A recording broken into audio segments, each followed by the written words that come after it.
This is Jack Spillane from the New Bedford Light, and I'm here with Alex West from the SouthCoast LGBTQ Network, and we're going to talk today about the Trans Day of Remembrance, which is coming up on Saturday. 43 individuals, trans individuals. Actually, we want to update that number to 46, unfortunately, even since it went to press. 3 more that we know of trans individuals have been murdered. Yeah, 46 trans individuals have been murdered across the country in the past year. And it continues to be an ongoing problem in the community. And Alex is going to speak to me today about the Day of Remembrance and why this is important. Welcome. Thanks, Chuck. Thanks for having us. So Alex, what is Trans Day of Remembrance? Sure. So it's a time for the community to come together and acknowledge the harm that trans folks have faced in this past year. And I think it's important, obviously, to name the most significant harm, which is the end of life, right? That many, so in this case, 46 folks, including at least one in Massachusetts this year, have experienced, right? And we also want to acknowledge that being trans comes with other barriers too. I mean, the threat of violence being the most significant, and there are barriers to housing, education, safety, just the ability to thrive in community that folks also face, which we want to acknowledge as well. Mm-hmm. So what are some of the details? When and where is it going to take place? Sure, great question. So Saturday, the 20th at 2 p.m. will be on the steps of the library here in New Bedford. And so the program will be about an hour and a half, and we will acknowledge all 46 people who've been murdered and also talk about some community resources and work that folks have been doing here in New Bedford. Do you know much about the Massachusetts case, the individual? I should pull up their name. I don't. We could do that later. Yeah. Talk about the South Coast trans community and sure. What some of your goals are and Yeah, no, great question. So like many communities, we're not monolithic, right? So some of us, like myself, are attorneys. We have folks who are, experiencing homelessness. We have individuals of many different races, religions, backgrounds, some of whom have lived here their whole lives, others who have actually, come to New Bedford seeking safety and job opportunities and things like that. So really a varied experience. I will say the statistics show that, like most places in Massachusetts, a fair amount of individuals have trouble maintaining employment or have experienced, job loss or discrimination in housing here, even in the South Coast. So not really surprising that takes place, but always unfortunate when we hear about it. Mm-hmm. What are some of the specific issues that people have? I know you're opening the new South Coast LGBTQ Center. Right. Is there people who have issues such as struggles with their parents or loved ones as they yeah, sure. So the network has some great support groups, especially for young people who are maybe exploring gender identity or trying to find peers to discuss with and in a safe environment that's structured, has a facilitator. So we offer those.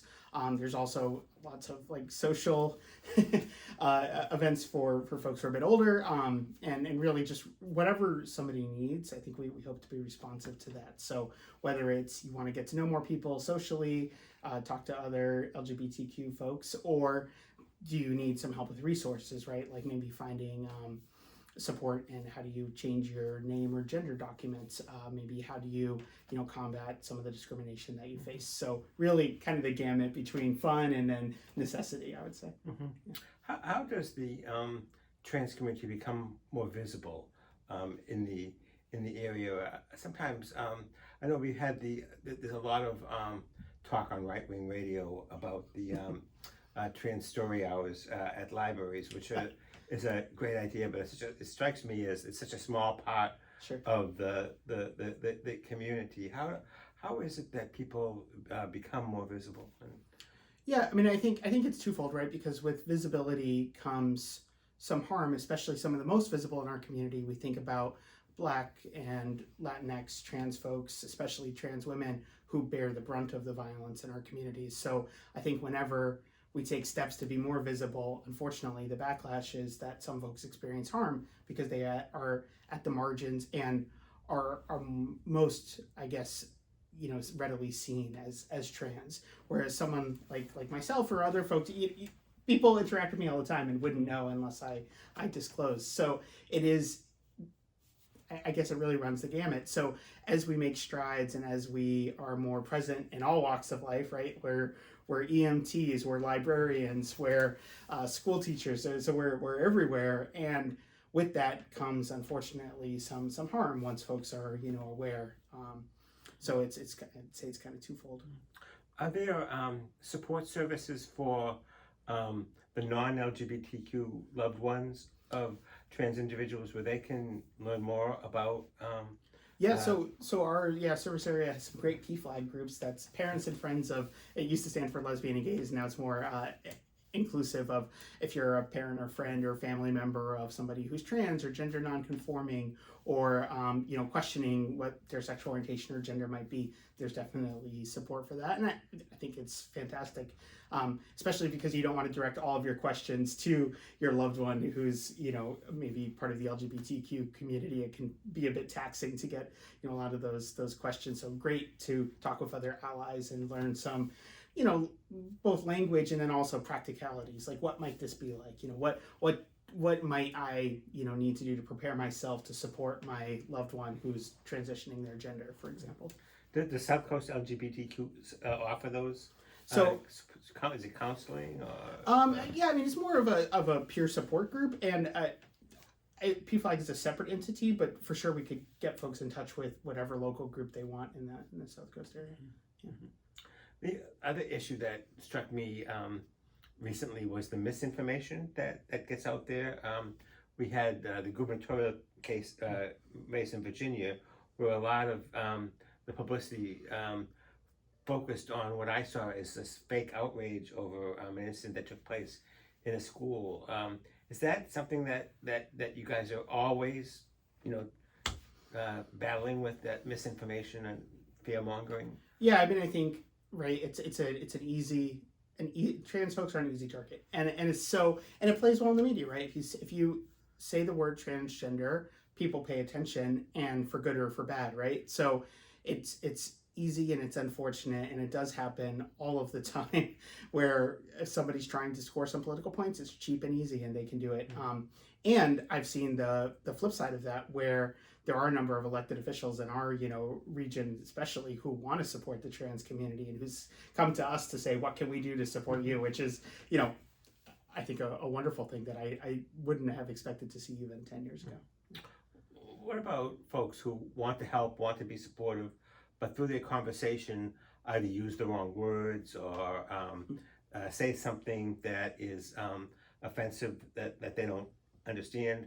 How can those people be educated? Yeah, no, that's a great question. I think sometimes it is easy to get caught up in the preferred words is, but first we're no two trans people are going to have the same preference for language, so you're never going to please everybody, and so I think it's a learning process, right? And I think intent versus impact is kind of an important thing to hold. So if you intend to be an ally and intend to be supportive, that's great, and you might still mess up, you might still make mistakes, and so what are the impact of your words that aren't perfect might still sting and hurt, and so acknowledging and say, hey, I definitely didn't mean to be offensive, and I'm hoping you thank you for correcting me. Maybe if somebody uses the wrong pronoun, thanks for correcting me, now let's move on, and I'll use the correct pronoun in the future. It's great, right? But because we all stumble, and there's young people who are using terms and pronouns that I don't no, and so it's always a learning curve, right? And I think being a bit humble and saying, I'm going to make mistakes, but I want to, my goal is to support you, right? And so please correct me if I misstep. And also, language changes over time. So even if you got an A+ on your trans and queer vocabulary 5 years ago, you might need to update some of the terms that you're using. There's a lot of, it strikes me, and correct me if I'm wrong, of conflating that goes on, that all trans people are gay and all gay people are trans, and things like that. That's a great question, because sexual orientation and gender identity are two very different things, right? People can have different sexual orientations and different gender identities. So somebody might be, a gay person and not be trans. You might be, a trans man and be attracted to women, in which case your sexual orientation would actually be straight. If you're a trans man who's attracted to other men, you might identify as gay. You might use an umbrella term like queer too to say, I'm interested in people of different genders. So yeah, very, very different. And all of us have both a sexual orientation and a gender identity. So the term cisgender, meaning you identify with the gender with which you were born. So if you're a cisgender man, you too have a gender identity. It's just not maybe something you think about all the time. Cisgender being another word for straight. Not necessarily. So again, with the conflating the gender and sexual orientation. So cisgender is somebody who, say you were assigned male at birth, so your birth certificate says male, and to this day you still identify as a man. You're a cisgender man, and that's to differentiate from transgender, which means your gender has changed over time. So a lot of folks, say they were kind of assigned something at birth or designated something at birth, and now that is not how they understand their gender identity. Which you could be a straight cisgender man, meaning you are, you identify as a male, that's what you were assigned at birth, and you're attracted to women. So you're a straight cisgender male. So you still would have a sexual orientation and gender identity, even if it's not something that's your primary means of identification in the world. The other term that I think confuses people my age is the distinction between gay and queer. Sure. Which sure. I know a lot of young people prefer the term queer, but I'm not also sure that they are synonymous either. Right. No, that's another great point. Language changes over time. Many words which are sometimes weaponized against people get reclaimed, and I think queer is a great example of that, where, many years ago that was seen as a slur, and so folks did the work to say, well, if that's going to be weaponized against me, I'm going to use it myself, and now it's really a celebratory term. We sometimes refer to it as an umbrella term, meaning people who are lesbian, gay, bisexual might all fall under the queer umbrella. It doesn't mean that every gay or lesbian person is going to also use the word queer. So you want to be respectful of what an individual is saying. They might say, I identify as gay and not queer. But I feel like you're right, that language is changing and more people identify as queer. And they might also identify as bisexual or pansexual, meaning they're attracted to people of multiple genders. So what sort of things are going to be happening at the Day of Remembrance? What will people see if they attend? Sure. So we're going to have a couple of speakers. We're going to have a speaker from South Coastal County's Legal Services talk about legal programs and resources that are available to folks in the region, including victims of crime.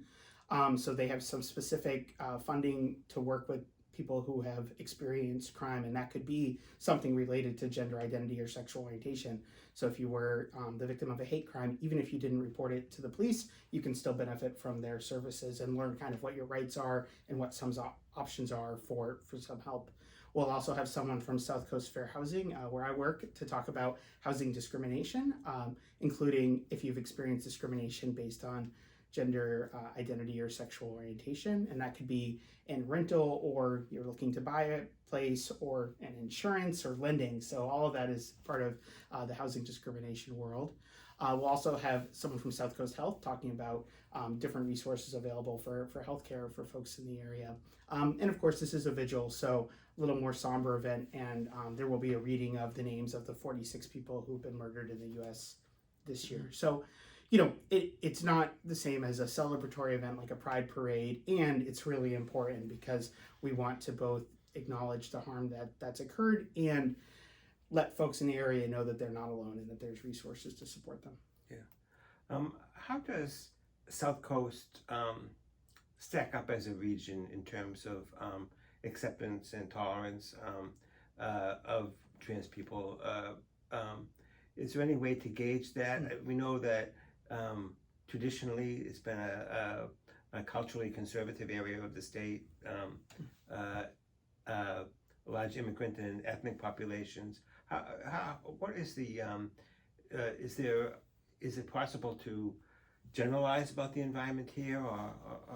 Yeah, that's a good question. I think one is there's not a lot of statistics involving trans people, right? There's not a lot of research being done. I think more so as we move along, but oftentimes we don't have numbers. There's not a lot of funding available to say, hey, we want to learn about, the safety and well-being of trans folks. I wish there was, because I think sometimes that could be really helpful if we're looking at, changing the law or getting more funding. It would be nice to say, hey, X amount of trans people have experienced this thing in our area. Barring that, we do have some numbers, across Massachusetts that can be helpful. And I would say, they're pretty comparable just anecdotally in the area. I've heard fantastic things. I know the network is really thriving. A lot of people want to get involved, including, straight allies who say, how can I help? So I don't really think that it's better or worse necessarily than other parts of the state, to be honest. I think folks here want to get to know individuals, right? And so are willing to extend their hand and say, hey, I want to get to know you as a person. So it might be a little different than say, we're going to throw a big event to celebrate trans folks and instead more of a one-on-one kind of connection. But yeah, like everywhere in the state, there's negative things and positive. So this video hopefully will will be podcast both before and after the event, so people who weren't able to attend can understand some of the things that happened there. Is there anything I haven't asked, Alex, that you think is important about this day and the trans community in general? Sure, I would say, everyone is welcome to attend. Like, you don't have to have a lot of knowledge about transgender individuals. You don't have to even be someone who knows a trans person, but you're very welcome to come, and you might, meet some people and learn more. You can also watch online. We'll be streaming on our Facebook page. So if, because of COVID, you don't want to come in person, very understandable. You can watch online. We'd love for you to share the link. But again, don't feel like you have to, be an expert. Like, definitely everyone is welcome. We'd appreciate attendance. So even if you want to, hold a sign of the name of a trans person who's been killed, that's great. If you want to just watch, we'd love to support. Where and when again? So at the New Bedford Library on the front steps, 2 p.m. on Saturday. And there's also going to be an event in Fall River. Yes, 10 a.m. There's a walk. Post that information too, but that might be more of a an event where you can get involved and meet some folks and then come to the vigil later to learn more. And that takes place where? At Battleship Cove? Right? Yeah, Battleship Cove. Yeah. Okay. All right. We can get you the exact address. Yeah. Okay. Alex, thanks for talking to me about these issues, and we'll look forward to working with the trans community in the future at the New Bedford Light. Awesome. Thank you so much.